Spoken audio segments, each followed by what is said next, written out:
আমায় দিও একটুখানি ছুঁয়ে, আমায় দিও।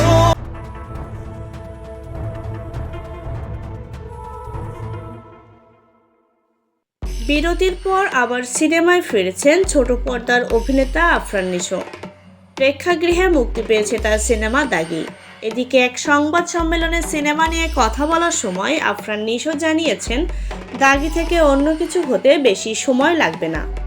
সংবাদ সম্মেলনে তিনি বলেন, সুড়ঙ্গের পর দাগি দাগ লাগানোর যে চেষ্টা, সেটা 2 বছর ধরে চলছে।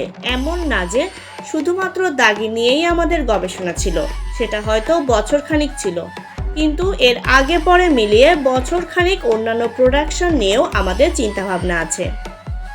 তার কথায় পাইপলাইনে অনেকগুলো প্রজেক্ট আছে। সুড়ঙ্গ থেকে দাগি হতে হয়তো 2 বছর সময় লেগেছে, কিন্তু দাগি থেকে অন্য কিছু হতে আমার মনে হয় না যে বেশি সময় লাগবে।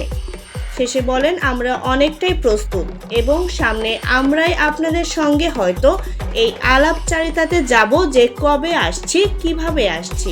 তো সেই সময় পর্যন্ত আমাদের সবার জন্য দোয়া করবেন এবং আমরা যেন সবাই একসাথে সুন্দরভাবে নিরাপদে থাকতে পারি, সুন্দর থাকতে পারি। প্রসঙ্গত, দাবিতে নিশোর বিপরীতে অভিনয় করেছেন তমা মির্জা।